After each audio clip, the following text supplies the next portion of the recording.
Je vous en prie, prenez place au premier rang. Allez.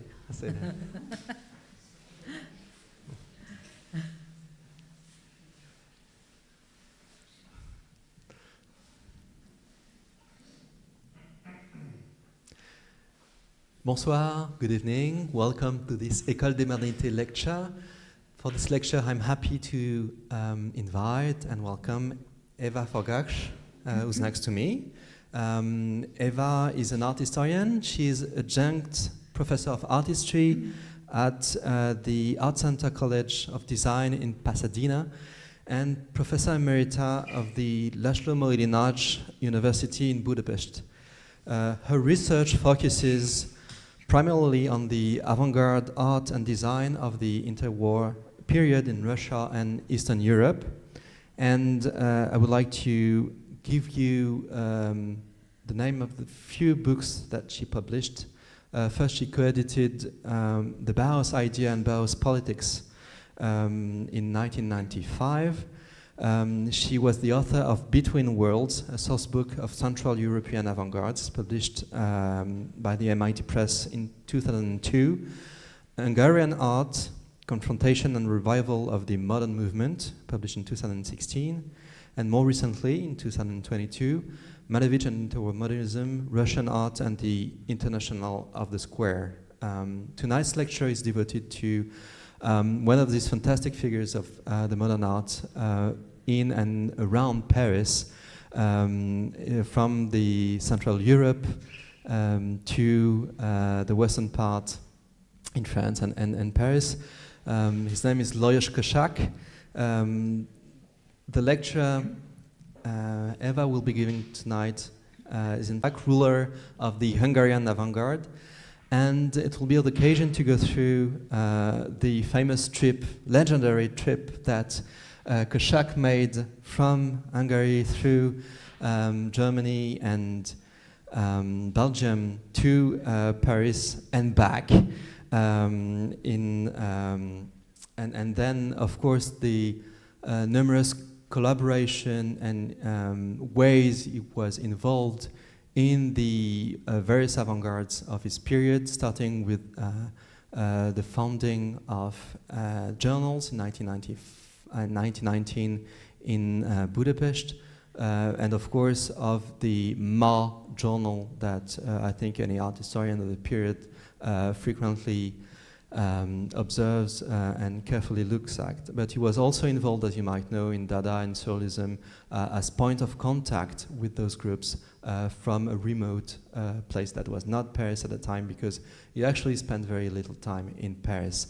But of that, Eva will talk with more accuracy than I do, and I would wholeheartedly thank her for coming here to Paris to give this lecture and introduce us to possibly also overlooked aspects of Kassák's career. Thank you, Eva, for accepting the invitation. Well, I thank you for the invitation and also for your very nice introduction. So I'm going to talk about a figure who is probably not well known outside Hungary, and talking about an avant-garde artist, we need to outline the framework of the avant-garde that has mostly, if not always, been identified with dissent and revolt against the establishment. So the founding father of the Hungarian avant-garde, Lajos Kassák, who lived from 1887 to 1967, most likely never heard about the Comte Saint-Simon and the framework he assigned to art in a socialist utopia. In the early 1800s, Saint-Simon and his friend Orlando Rodriguez's concept of an artistic avant-garde was to deploy it as the propaganda task force of a new state.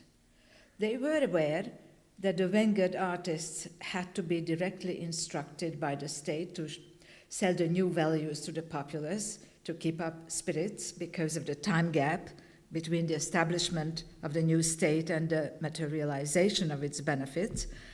But the avant-garde was conceived thus not as oppositional, not as an art in permanent progress or permanent revolution in a later Trotskyist sense, but as the official art of a future state. The dualism of revolt against authority and the quest for authority pervaded Kassák's entire career, while he thought of himself as a major anti-establishment force, which he after all was, especially because he had to remain in opposition throughout all his life and career. His life history demonstrates his unique journey from very low beginnings to becoming an inevitable agent in the culture of his country. He was born in 1887 at Érsekújvár, hard to pronounce, I guess, today Nové Zámky in Slovakia, and was trained. They have a statue in his birth town for him, as you can see it, and was trained as a locksmith already as a child. He moved to Budapest. He got his education in the socialist movement from members of the Hungarian social-démocratic party. He was very poor, very thirsty for knowledge, defying but also craving most middle-class standards in art, literature, and even language, while he also radically changed those standards. He was determined to explore the world outside Hungary. Not having the means to travel, in 1909, at the age of 22, he made a journey as far as Paris and Brussels on foot. More than anything else, he wanted to see Paris, as Paris had a myth in Hungary. The radical cultic figure, the poet and essayist Endre Ady, admired by the young generation for his writings as well as his independence, had written poems about the seductive powers of Paris. He had personally been the happiest in Paris, where he was hiding with his lover. Paris was also the city where young and ambitious Hungarian artists made a pilgrimage to enroll in the Académie Julian, the Académie de la Grande Chaumière, and other private art schools. They were starving in the small corners of Montmartre and Montparnasse and gave colorful accounts of life in Paris upon their return in Budapest. For Kassák, as for many others, France was the symbol of freedom and classical culture. He made his vagabondage, that was mentioned, crossing Austria, Germany, and Belgium, wandering from one charitable station to the other. Europe offered, at the time, a network of poor accommodation to such wanderers. It was not unusual to walk through the continent with basic food and cold water to wash. Poor as he was, Kassák did not have a chance to see more than these asylums on the road. What he saw of European landscapes, wealth, and culture was limited. Not speaking any of these countries' languages made his survival on his trip even more difficult. And another wandering Hungarian who called himself Emil Szitja, whose real name was Alfred Schenk, joined him as a partner in wandering, and though he was just as poor as Kassák, he was of great help to him. He was also a poet and somewhat educated in art. He showed Kassák museums in Brussels and later in Paris, and did the talking with local people and charity organizations. As he describes his wandering in his autobiography, in retrospect, Kassák reflects on becoming more mature during this trip.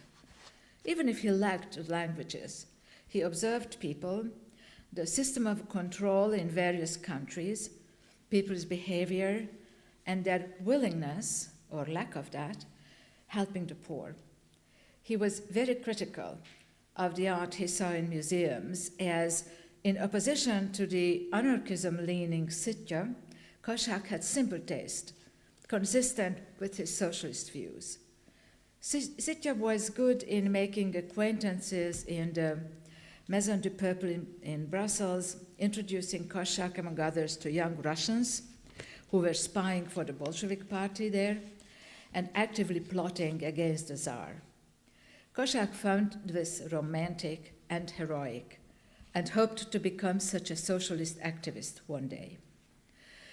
They attended several Russian meetings, in consequence of which, the consequence of which was that they were arrested and jailed for 12 days as dangerous anarchists.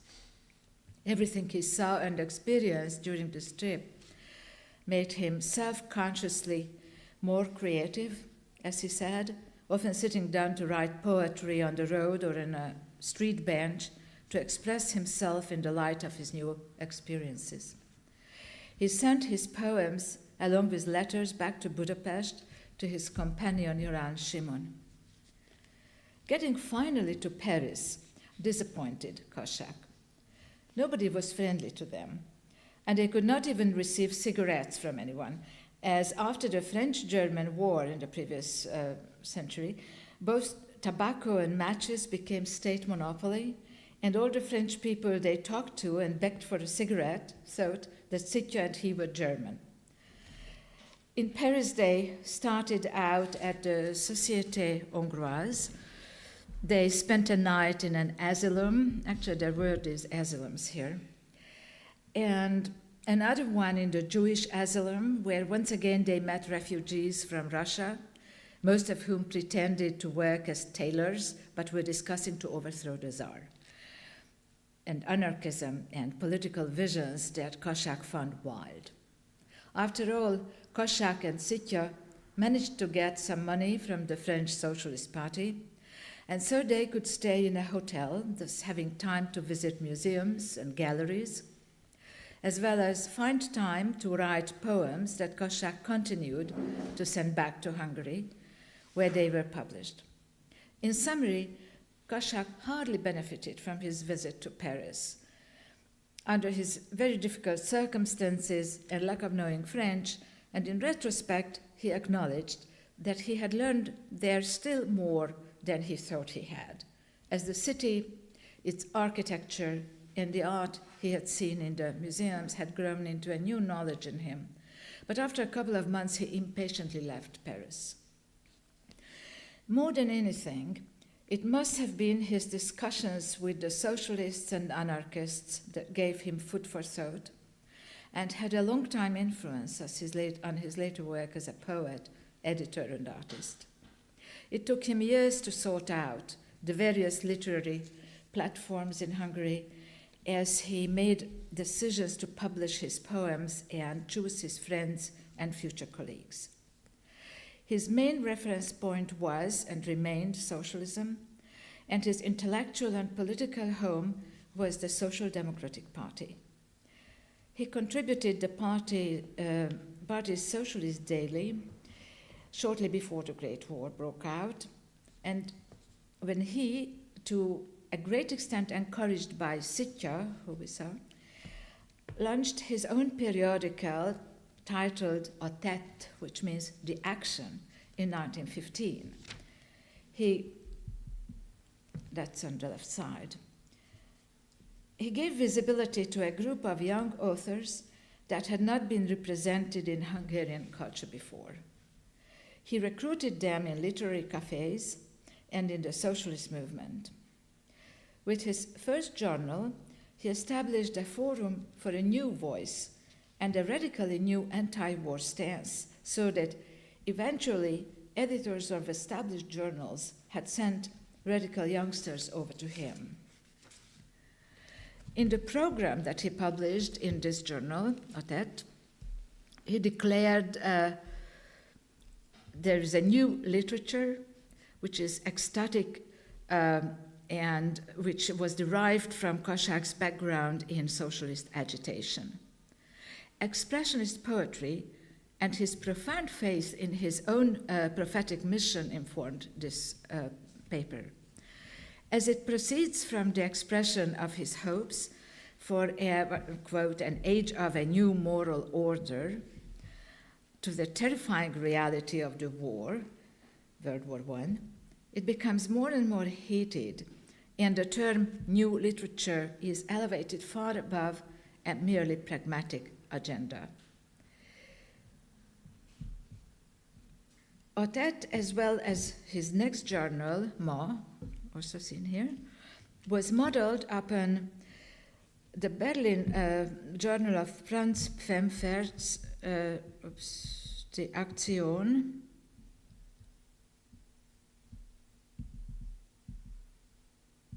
I will go back to...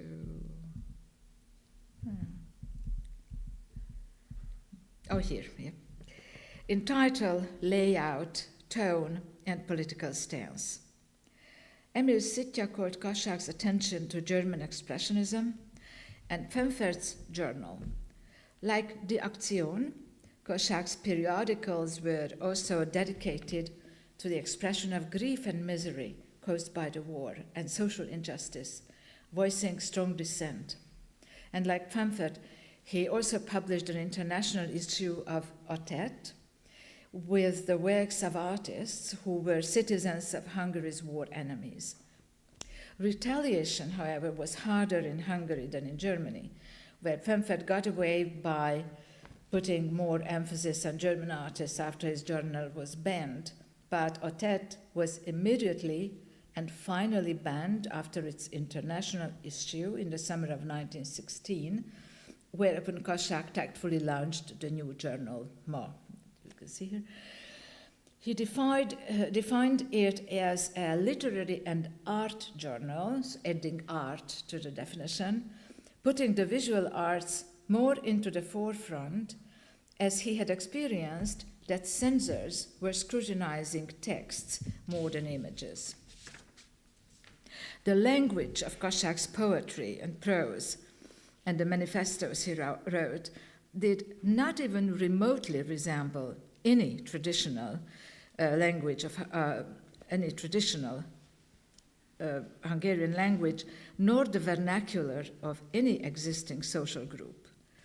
It reflected the dramatic visions of German expressionism and the futurist use of syntactically unconnected words, which Kassák further enhanced by inflecting nouns as if they were verbs, clearly influenced by the free verse of the American Walt Whitman, whose works he knew from translation.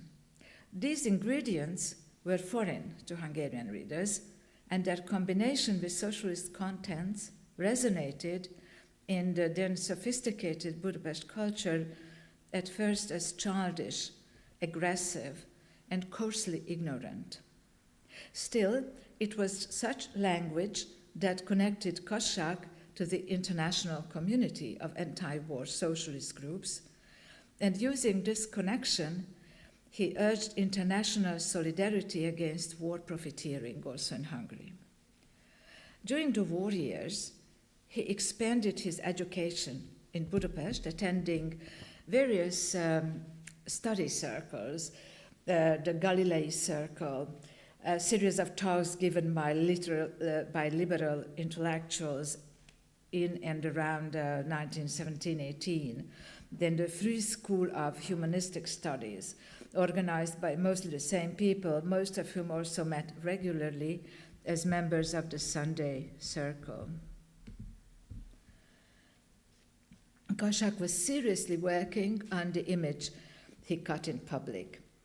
He wore a shirt with high collar, thought as Russian style, and a hat worn by people in his hometown, Slovakia.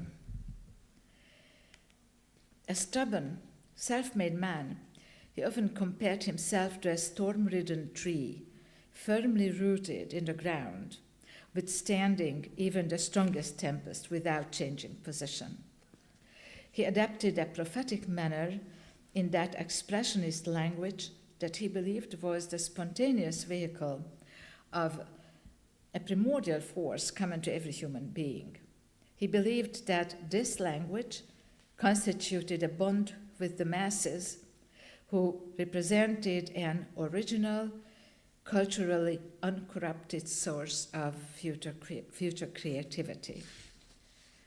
In Activism, a lecture that Kassák delivered less than a month before the declaration of the Commune in Budapest in 1919, which was the Hungarian Republic of Councils, where you have to hear that the word council is the translation of the Russian word Soviet.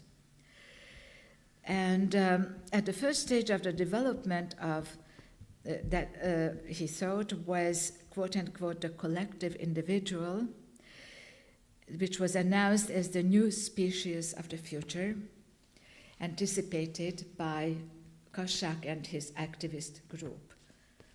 "We are not utopians," said Kassák. "Since we need to build a new human being for a new society, we must keep in mind that this ultimate objective of socialism is not going to be achieved overnight. In order for this to happen, the revolutionized proletariat must advance beyond the stage of demanding higher standards of living. It must experience a psychic rebirth," end quote. He warned of a settled order and emphasized that only constant struggle between various political forces can lead to the desired future. It must have been a necessity for Kassák to proclaim the need for a struggle between various leftist parties, because he and his group were likely to have to struggle for weighing in when the revolution happens, rather than being in a leading position. So Kassák's idea was to remain in constant opposition.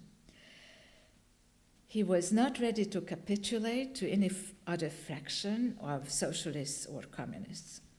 Thus, he adopted the concept of a permanent revolution, which unfolds via incessant struggle between political parties. So the political position of the underdog, which had shaped his rhetoric, was also a more familiar role for him.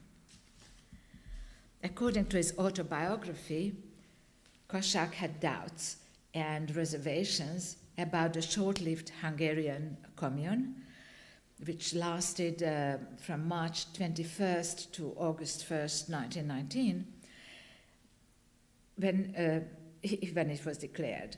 He had great admiration for the 1917 Soviet Bolshevik Revolution, but did not know the Muscovite Hungarians who came all of a sudden to power and whom he suspected to not represent the real working classes, and he took them for false prophets.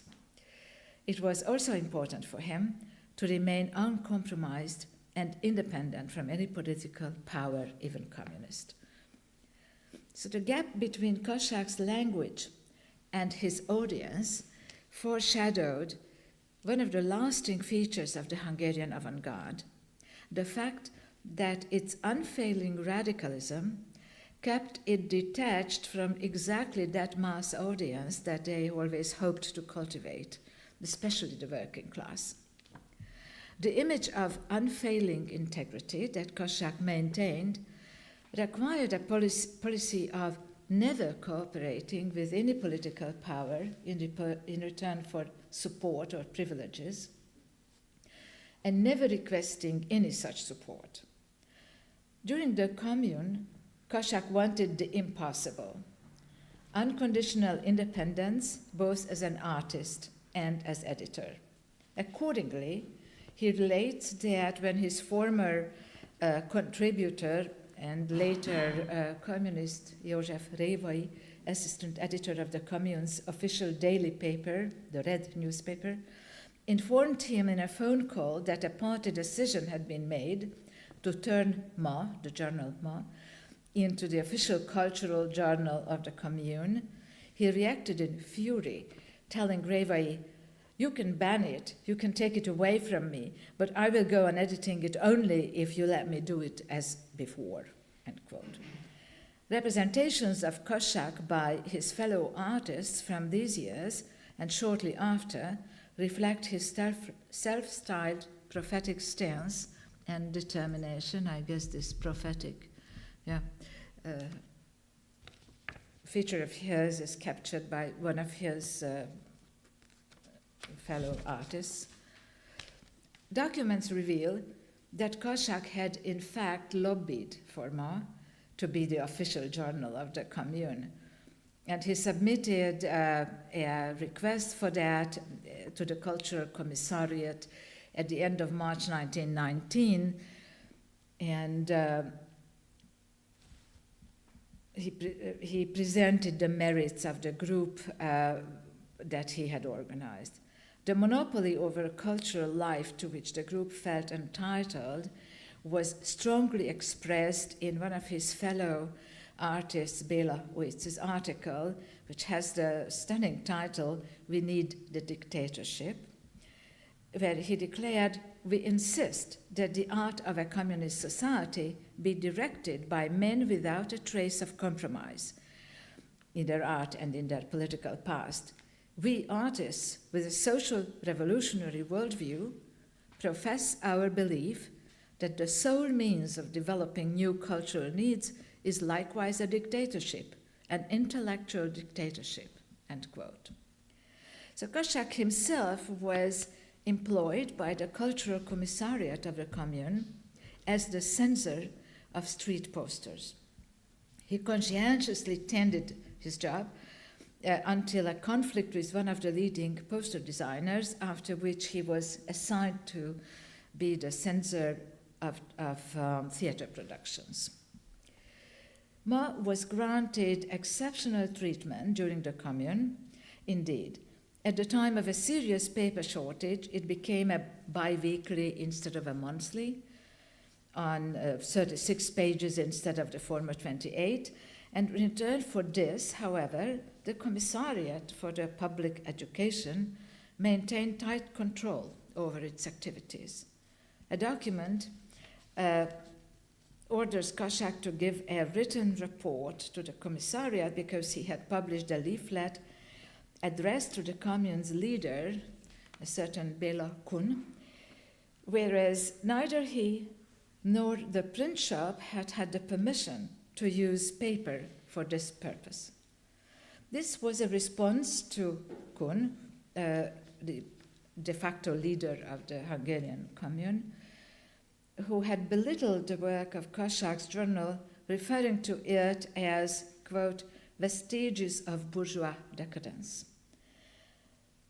Kassák's much-cited letter to Béla Kun in the name of art furiously attacked the political leader for having criticized his journal in a letter which opened with, "Dear Comrade Kun," and in which Kassák presented himself, the leader of the Avant-Garde, as more competent than any political figure in issues both artistic and political.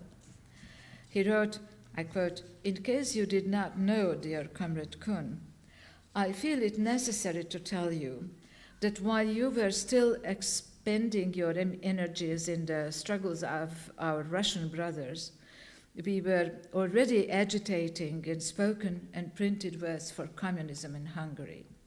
When you were still in Russia," but Béla Kun had been a prisoner of war in Russia before. "So when you were still in Russia and here in Hungary, everybody was enjoying the putrid advantages offered by a politics of compromise, we, on the first day of the revolution, published a special number of Ma carrying a proclamation for a communist Soviet republic." As an artist and leader who came from the lowest ranks of society, Kassák regarded himself as an alternative to political authority. He cited a great number of fellow European and Russian avant-garde writers and artists from the German Spartacus movement to Soviet cultural commissar Anatol Lunacharsky's in rebutting the accusations of being bourgeois and decadent, and made clear that art is superior to politics. "For us, the purpose of life is not class warfare," he said, "but the absolute man." And that was his expressionist utopian way of putting it. The artists of Ma did not cater to bourgeois society, so they will not cater to the dictatorship of the proletariat either. In practice, however, it was impossible to keep this position. Not only did they need political support, but if they wanted to reach out for a wide audience, they had to give up their expressionist language and avant-garde forms. For example, when they presented a revolutionary drama for a proletarian audience, the audience ridiculed the expressionist tragedy and burst out in frantic laughter at inappropriate moments, raising questions whether the activists could educate their own audience at all. During the short-lived Commune, there was no time to adequately address this problem. How to educate the people with innovative forms of art. How to start from scratch when they are desirous of the bourgeois culture they are deprived of. How to skip middle-class culture and plunge directly into expressionism. So Kassák decided to give up dramatic performances altogether and return to a more traditional program. I quote, a scientific introduction, poems, recital of epic pieces, and music. Yes, this was already an impressive show of seriousness and importance, end quote. So he wrote this about their next effort, failing to admit that this was indeed middle-class culture. In the light of this experience, which was certainly not the only one of its kind, it appears that the prophetic solemnity of Kassák's poetry, prose, and journalism inadvertently served, through its stylistic and emotional power, to fill the cultural gap between a highly elitist avant-garde language and the quote-unquote people who did not appreciate this language. So Kassák's stance betrays not only pride, but also naivety and confusion about the actual goal of the avant-garde. His experience in politics was limited, as was his information of revolutionary Russia.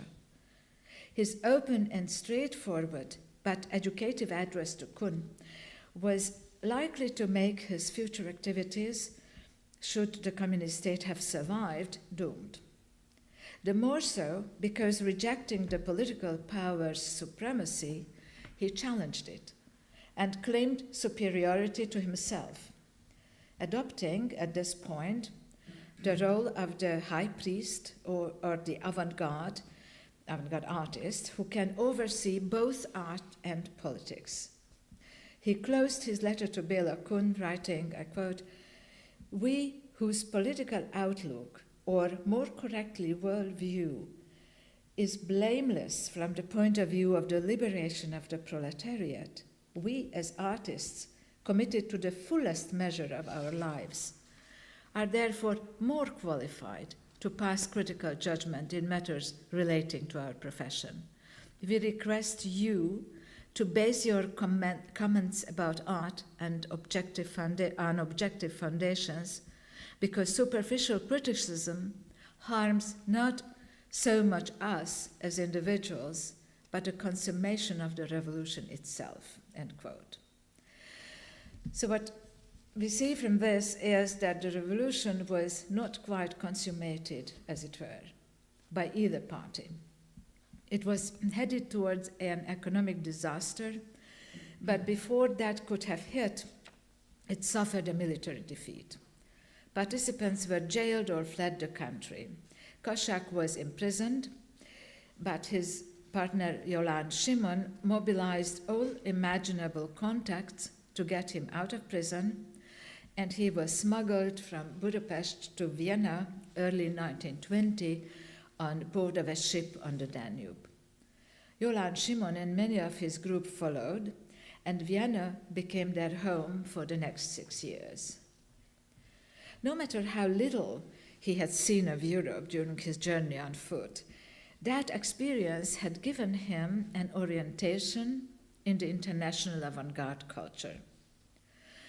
Securing a modest support and starting intensely work, Kassák was able to publish Mo in Vienna as early as May 1st, 1920, and with which he had a dual purpose: opening integration into the European avant-garde, which is why he the lead article was written in German, an die Künstler aller Länder, to the artists of all countries, and keeping up contacts with Hungarians who remained at home, smuggling the journal into Hungary with some regularity.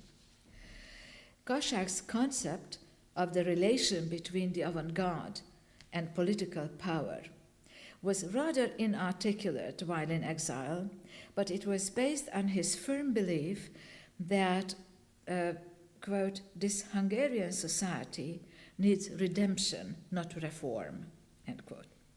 The Commune, although it had bent more in the summer of 1919 and came to an end before Kassák could have had to actually fight for the political, leaders and address the problem of miscommunication with the masses, his unresolved conflict with Béla Kun left him with the intact belief that he was superior, both in competence and moral power, and that, having switched from expressionist dramas to quote-unquote serious talk, he had firm hold of a mass audience. However, the period of the Commune was not a realistic experience for the avant-garde, as there was no time for the regime to consolidate the political leadership, and the avant-garde could not work through the conflicts rooted in their original rivalry. So the fact that neither Kassák's countercultural stance nor the Commune's oppressive power had time to fully evolve foreshadowed the sense of unreality that the Ma circle faced during the 6 years of their Vienna exile. Following the defeat of the Commune, Kassák's idea of the state followed the Soviet model as he knew it or thought he knew it. For Kassák, art in a socialist state was to be made for and given to the people, and consequently had a purely moral value. Only the representatives of the state could judge the authenticity and value of artwork. The people with whom it is supposed to communicate were excluded from the process.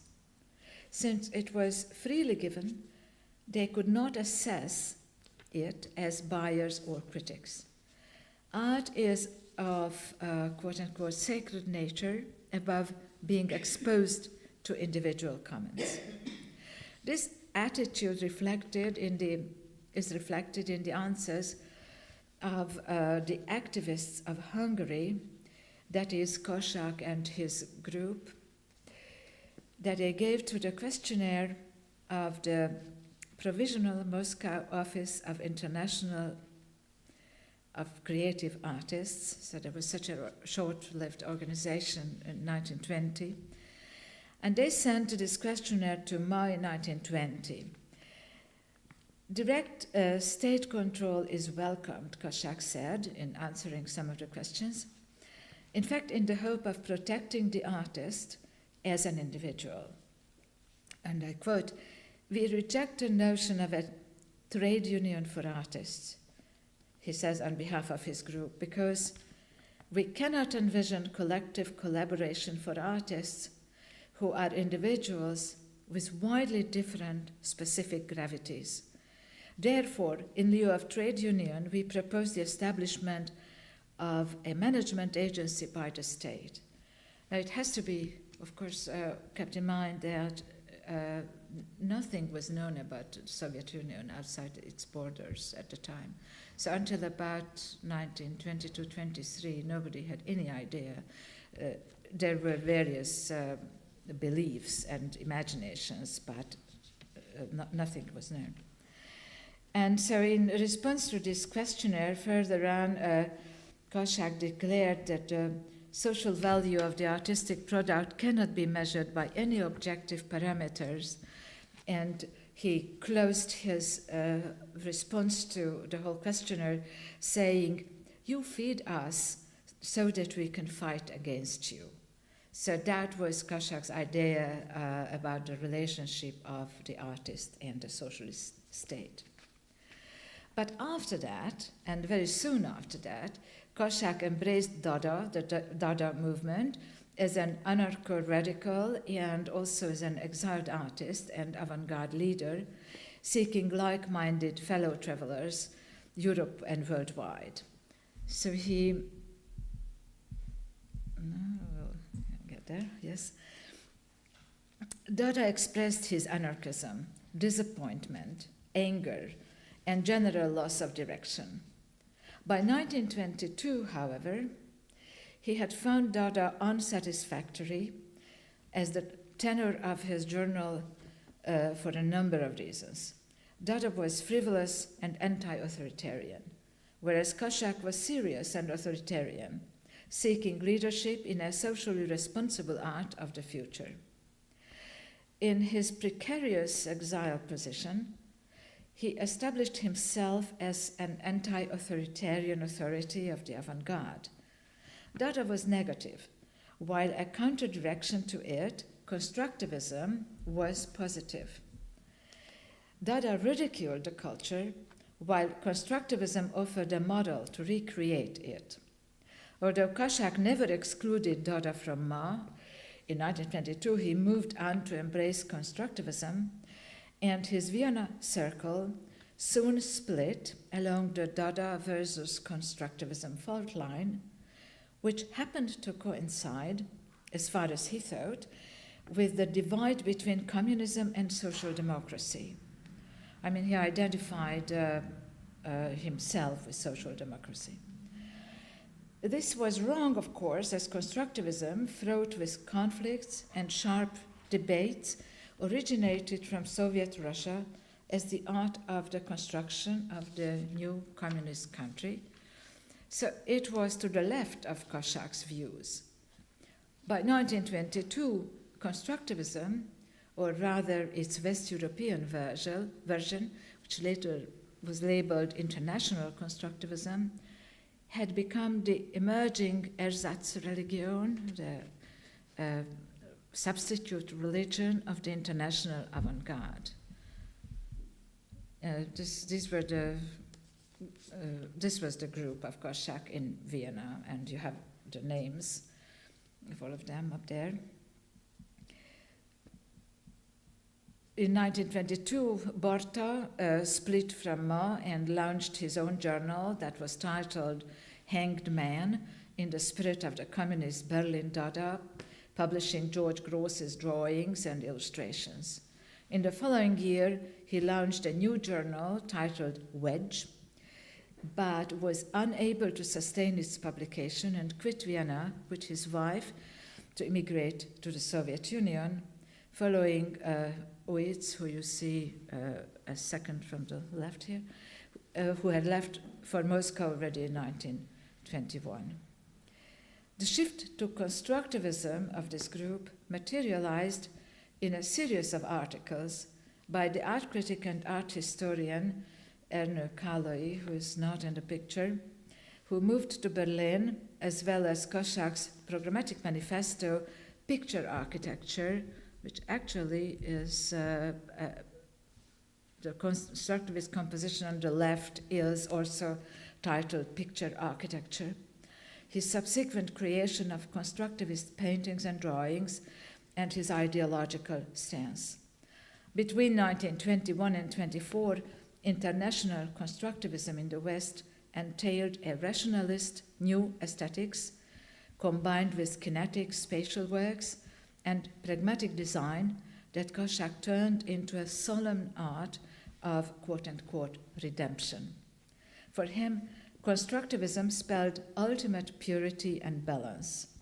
It was the blueprint of the utopian perfection of the coming new communist world, with some of the cover pages of Ma reflect.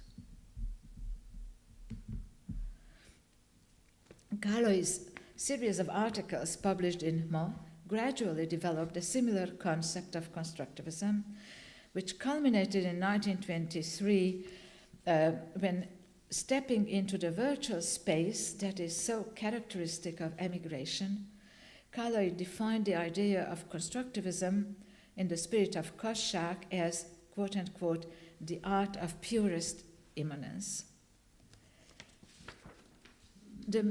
this moment of perfect conceptual nirvana could not last. Both Kálai and Kassák moved on to more pragmatic concepts and activities. Kassák kept on publishing books, including his 1922 picture album, Book of New Artists, co-edited with László Moholy-Nagy, and the 1926 volume of poems, which he titled The Book of Purity. They were reviewed in several literary journals in Budapest, where they were smuggled, but the bubble of perfection they developed as their own particular concept of constructivism reflects the intellectual isolation in which they, particularly Kassák and his Vienna group, lived during their exile. For Kálai, who got increasingly involved with the Berlin art world, this was but a brief episode.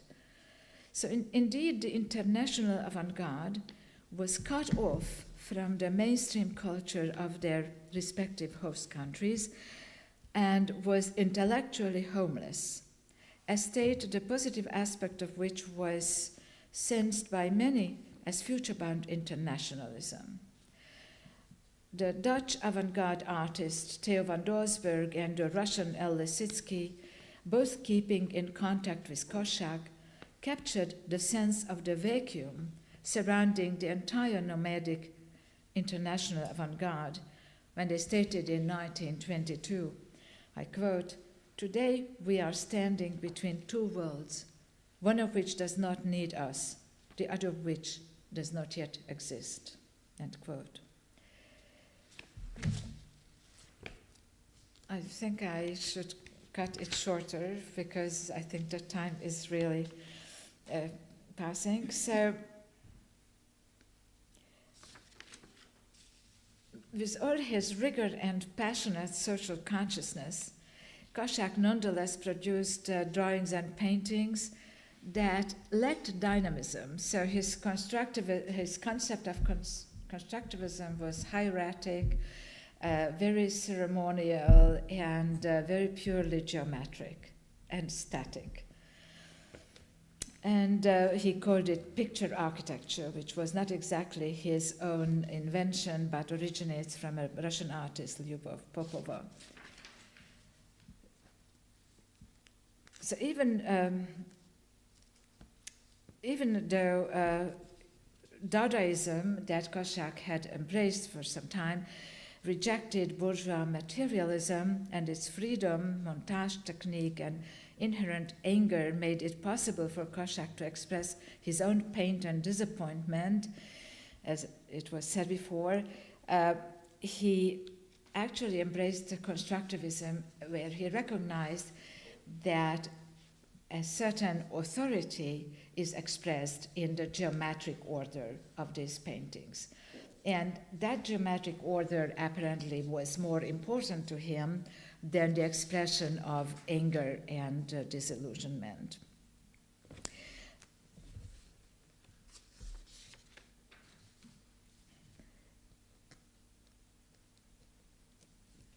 His seriousness, of course, which was an important part of his artistic output and very important factor of his authoritarianism,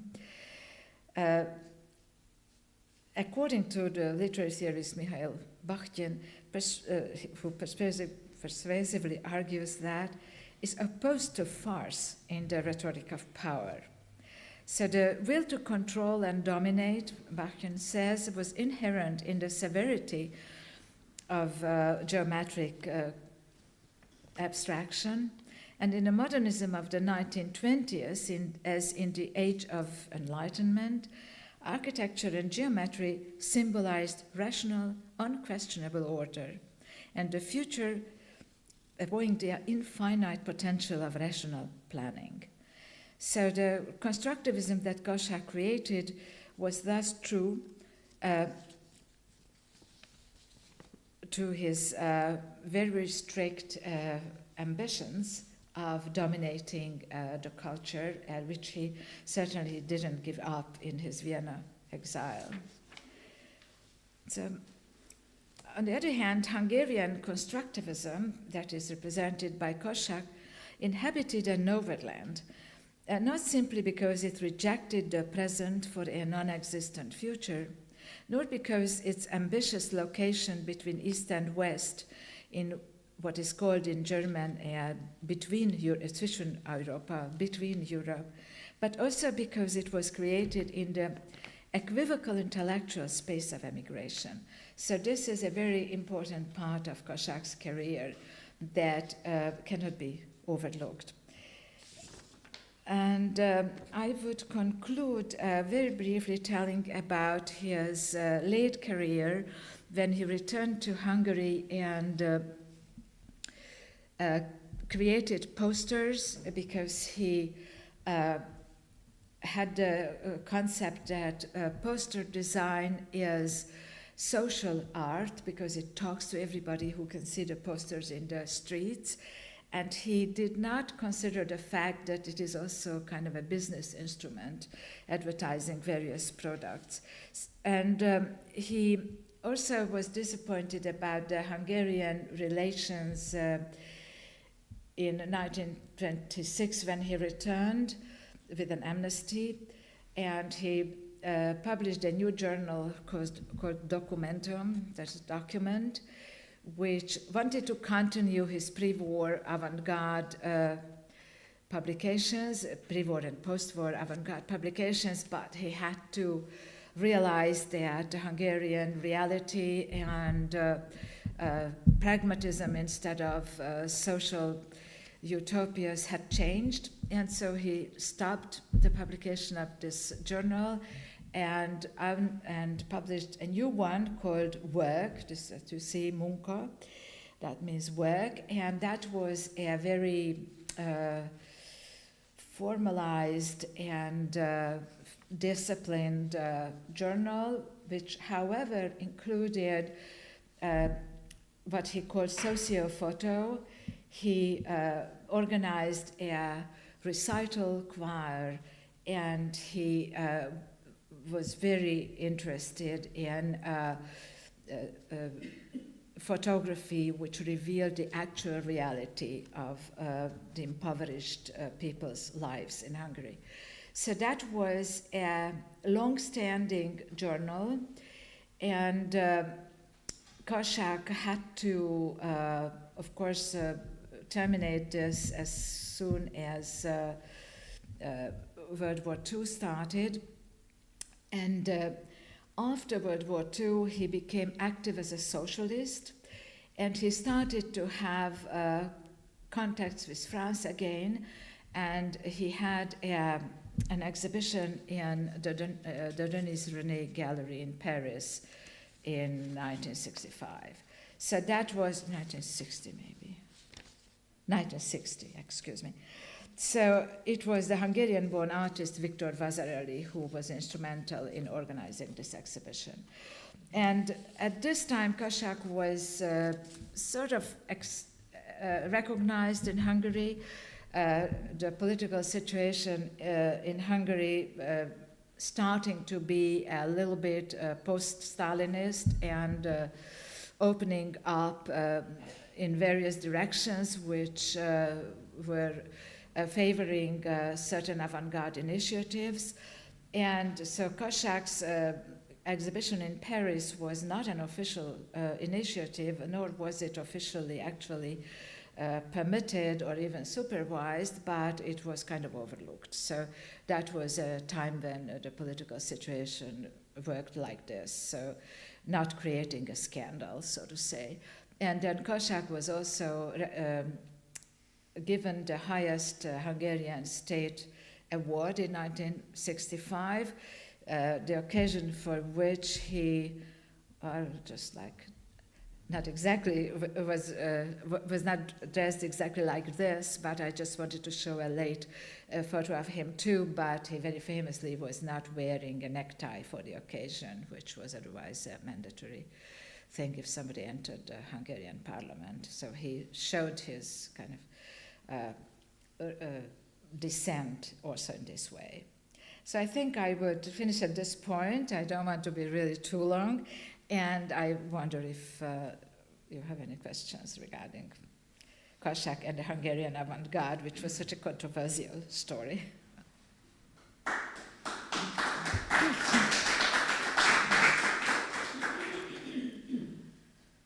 Thank you very much, Eva, for your presentation and for the direction it gives towards the trajectory of Kassák in the beginning of this century.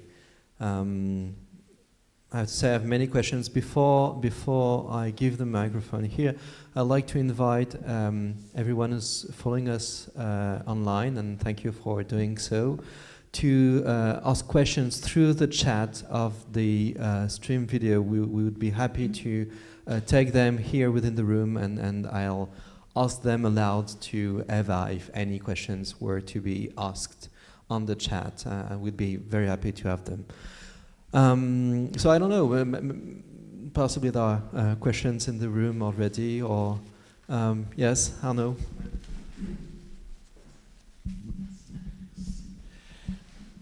Thank you for that very interesting lecture. And you were a bit in a hurry at the end, unfortunately, but I was interested in the period Kassák spent in Budapest around 1930, when at this moment there was a kind for him of concurrency, maybe, with Bortnik. And I wanted to know a little bit more about the relationship between the two artists and about the influence they would have at that time on younger artists like Vasarely, of course, who was in the circle of Bortnik, but maybe a little bit less of Kassák. Yeah. So Alexander Bortnik was a painter who early on started to paint abstract compositions, and Kassák was the first editor or publisher who published an album of his as early as 1921.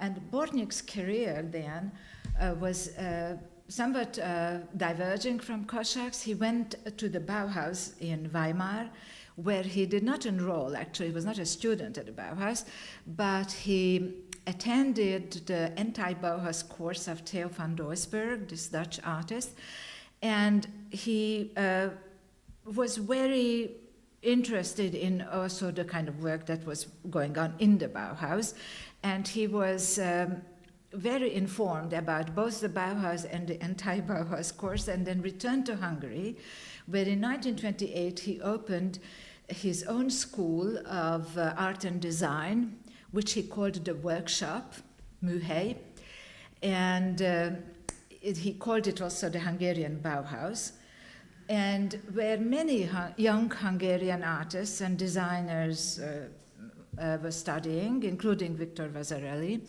and he had to finish it in the early 30s because he did not have the financial means to upkeep it.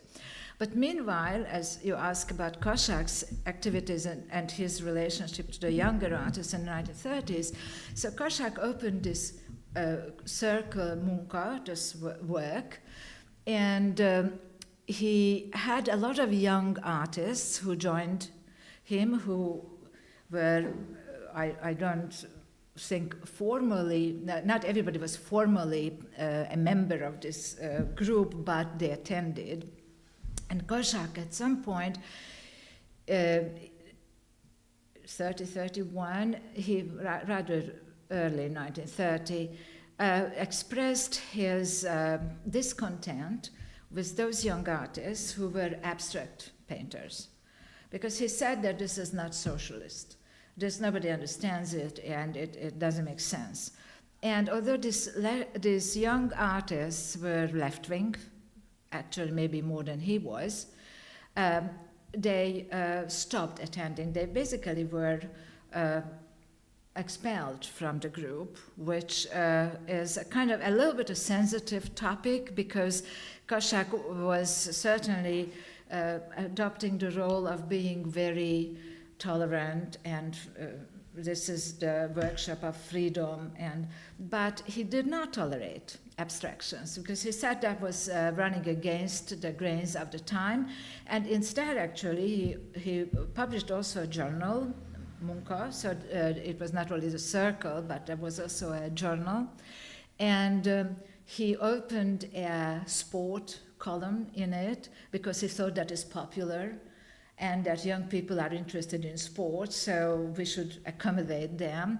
And he also opened a column of correspondence. Everybody could write their concerns and should have an answer. So it was, he was going in a more populist sense, populist direction, and he actually expelled these young artists, several of whom emigrated, actually exactly to Paris.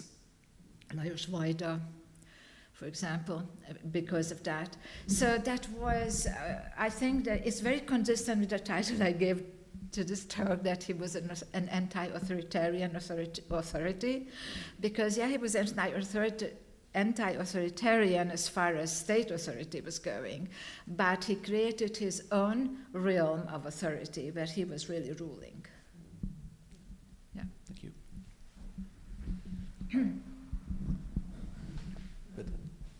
They were the progressive artists, these Yes. ones? Yeah, exactly. So That was their name? But they were this was expelled a- from yeah. the fine art school. Exactly. Also. So this they was were a- expelled from everywhere. exactly. So this was a group of young artists who attended Budapest Academy of Fine Arts. Maybe not all of them. Actually, it is a question whether Lajos Kassák ever attended Academy of Fine Arts. So there are a few such questions there. But yes, this was a progressive group who were very left-wing. And they also painted abstract. And they had an exhibition in 1928 or 29 in the Budapest Hall of Arts, and it was closed by the then authorities. So this right-wing cultural regime in Hungary did not tolerate left-wing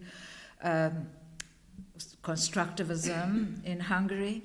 And not only they were actually expelled from the Academy of Fine Arts, but their teachers, who were big-name artists, István Csók and János Vasari, if anybody knows these names, they were expelled also from the Budapest Academy of Fine Arts. So that was, and your mother may or may not have been part of this group, right? So yes, Eva Balla, right?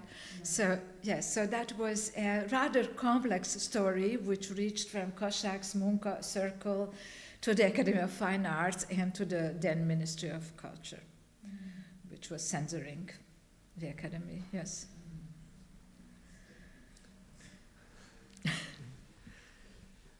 Yes, for someone who was involved in matters of politics and question of authority, and we understand that he first and foremost wanted to define his own authority.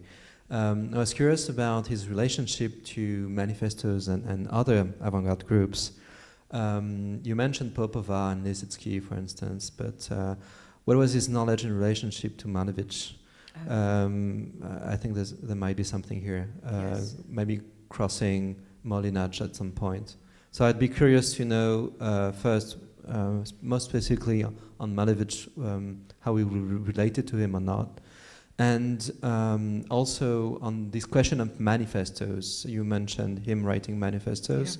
Yeah. His knowledge of the, what we could call the culture of manifestos more broadly in Europe. Yes. At the time, going from the futurists to, I mean, his own and the constructivists or any others in some way, rather in the sense that how he projected himself in the ensemble of the avant-garde movements of the period. I'm not sure that part of the question is clear, but I think let's go.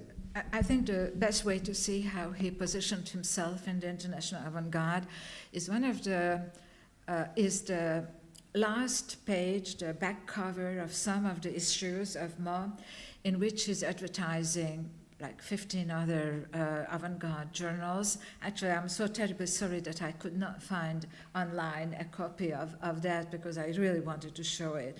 So he is advertising Het Overzicht in Belgium, the style in Holland,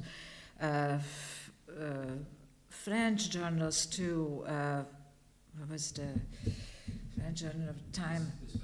Esprit Nouveau, exactement. That he advertises to. So a number of them, and that was a mutual exchange, exactly. So he was exchanging material with those artists. And what I found very interesting, and I accidentally came up in some documents, some correspondence between Kassák, Molyneux, the Dutch, the French, was that you would expect that they are writing to each other about very serious matters of the avant-garde and the principles. No, the only thing they were writing about to each other was the cliches, the photo cliches, because they were very expensive. And everybody was asking the other to give cliches, and he said, I'm going to send you in return an issue of our next, copy of our next issue. So, but he fully understood that he needed to be in contact, and he was having his friend and collaborator Endre Gáspár translate. He was the language guy in the group, and he translated articles of his into different languages and various Dutch, German, French. Writings, not only manifestos or articles, but also some fiction, short stories and poems. And he was very interested in Russians. So he certainly, for a long time, he also was totally uninformed or disinformed about what was going on in Russia. And he was he very much wanted to publish Russian artists. He published Lisitsky. One of the cover pages of Ma was made by Lisitsky, and he knew about Malevich, and I think he published one article by him that was probably translated from German to him. So he didn't seem to have somebody who was directly translating to him from Russian, but from German. It was possible. There were few things published in German. And he admired Malevich. And he published the black square on white ground in one of the Ma issues, not other things. I don't remember having seen any other, but yes. Yeah. Do you know if he attended the Russian show at the Hungarian Gallery in Berlin? Oh, yes. Yeah, that's true. Many events and no knowledge of Russian. Yeah, thank you for reminding me. Exactly. He went to Berlin, which was one of the rare occasions when he traveled. He didn't have the money, he didn't know the language. So, I mean, it was not very easy for him to travel.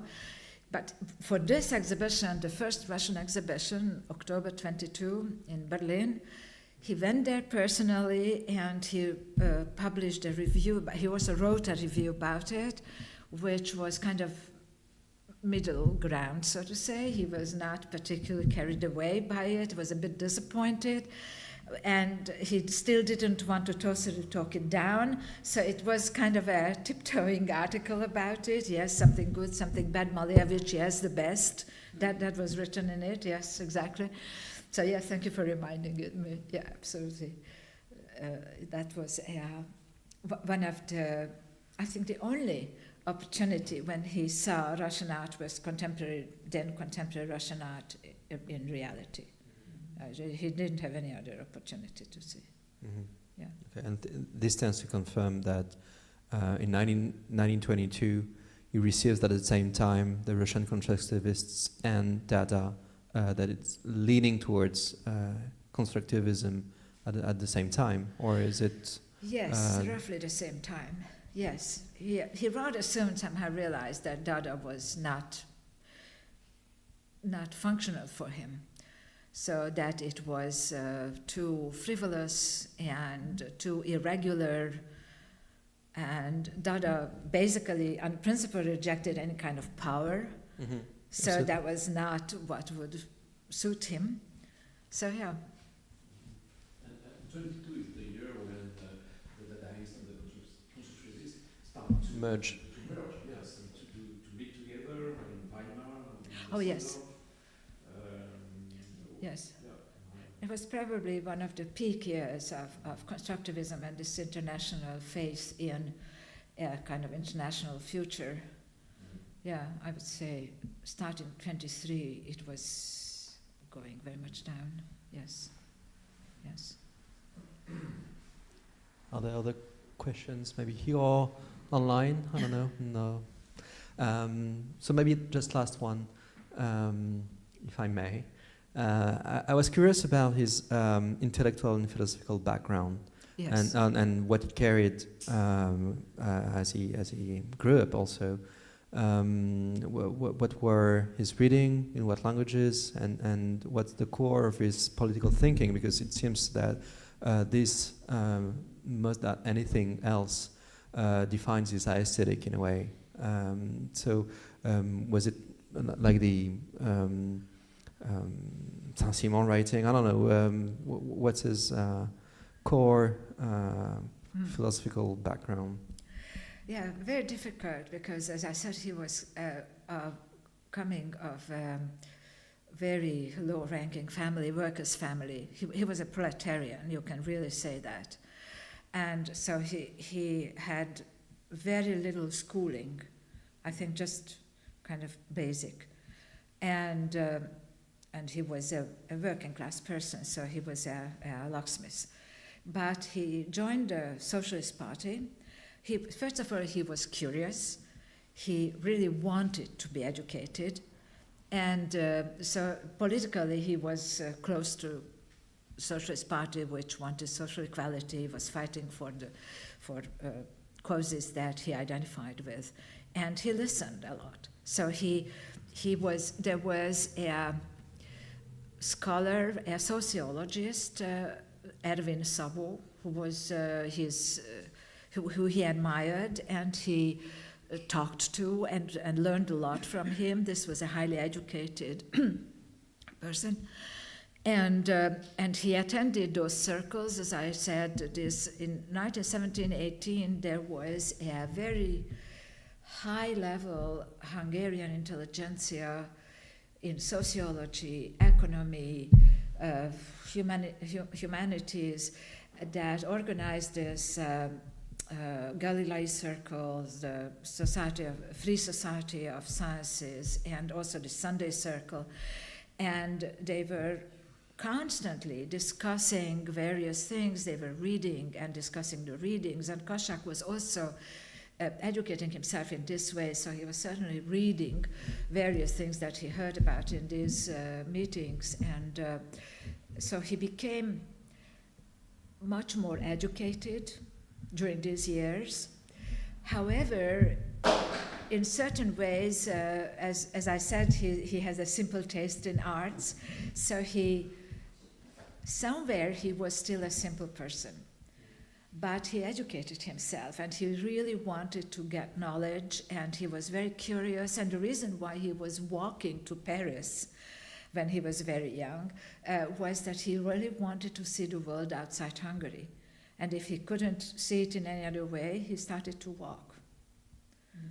And walked and walked. So, yes. So that's, I think, an interesting picture we have about him. Yeah, and that might also explain the disappointment, in a way, that he felt arriving in Paris. That he could not connect really to what was going on. Well, actually, that's what you get from his journals from the period. Yeah, he could connect to very few people. So it was this Emil Sitja who was his interpreter, and he could talk to only those people who Sitja translated between them and him. And I think he mostly met these Russians.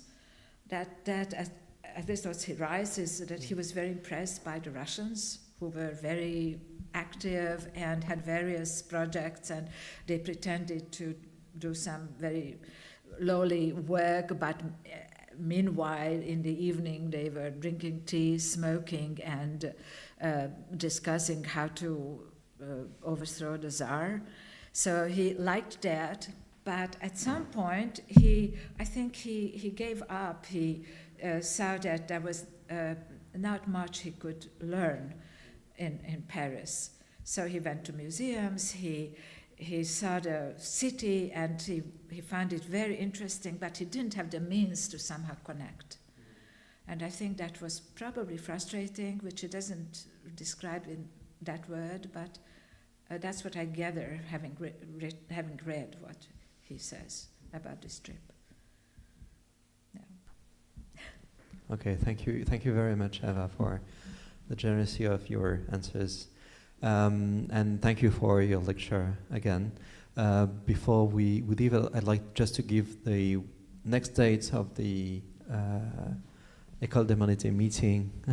On the 23rd of November, Julia Andrews will be giving a lecture on the modernists, painters mainly, who came from Shanghai and some other places in China to Paris.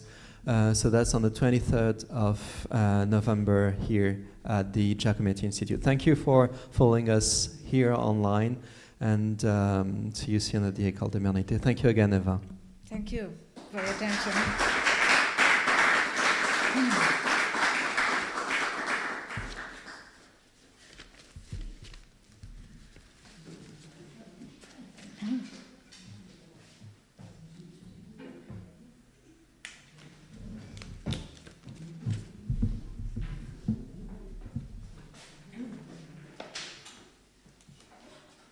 Should I just forward it?